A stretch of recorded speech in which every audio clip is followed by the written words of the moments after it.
Þá förum við í lið 5. Framtíð kapalkerfis.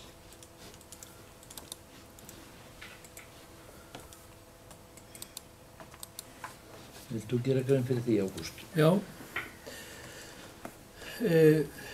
Rifja það upp þá hér að á 37. fundi hreppsráðs frá 20. september 2013 að þá var ályktað kapalkerfið á þá lund að það sem íbúar hafa í dag mikla möguleika á þjónustu með ljósleiðara og ljósneti, þá verði kapalkerfinu þá, já, svo ég gerir þetta nú stytt þetta nú aðeins, það verði kannað hvort að það sé réttlætanlegt að reka kapalkerfið áfram. Það sem það hefur bara, það er ekki margir sem nota þetta.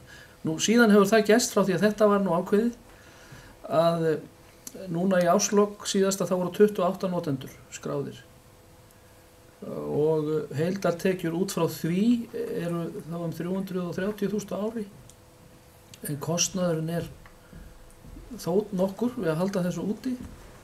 Þannig að þetta er komið á þann stað að þetta er eiginlega orðnir og fáir notendur til að þetta sé í rauninni bara hvað er forsvaranlegt, en þetta er náttúrulega komið þá önnur fjarskipti til sögunar og það virðist vera að þetta fækka mjög hratt núna bara í haust. Og samkvæmt upplýsingum frá þeim aðilar sem hefur haldið þessu gangandi fyrir okkur, því þetta er nú aðeins verið að bila og það sem að þetta er orðið eitthvað gömul tækni og við höfum ekki endurnýjað mikið búnað, að þá þarf að fjárfesta allverulega nýjum búnaði til þess að þetta eigi sér svona einhverja framtíð. Og þannig að ég held að sé komið að því að taka ákvörðun í þessum efnum bara hvað þetta eigi að gera og hvenær eigi þá að hætta að nýta þetta með því hætti sem að gert hefur verið. Takk fyrir þetta, Ágúst. Orðið er laust.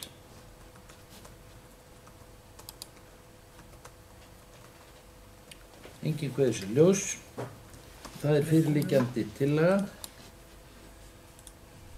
að leggja af gamla kapalkerfið á Hellu frá og með næstu mánaðamótum, sem að menntanlega myndi þá þýða að það er haldið lífi í því út febrúar, trú ég, þar sem einhverjur eru menntanlega búnir að greiða áskriftargjöldin sín og að sveitarstjóra verði falið að fylgja ákvörðun eftir og upplýsa notendur þetta.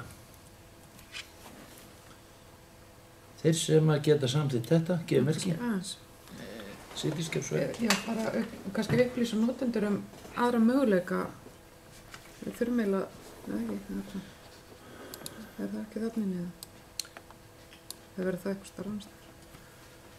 Ágúst, ég er ekki svarað, þetta er alveg hárrétt athugað hjá þér. Það er nauðsynlegt að þessi fólk sé vel upplýst þetta og þá bent á aðra möguleika. Og það stendur þarna reyndar að upplýsa notendur en það má alveg skerpa á þessu orðalagi og benda á aðra möguleika. Hér eru nú aldrei fyrir hendi. Leiðir. Já, benda á aðra leiðir. Þetta er góð viðbót og ábending. Þá ber ég tillöguna upp eftir þessar breytingar, þeir sem að geta samþykkt hana gefa merki. Samþykkt samhljóðan.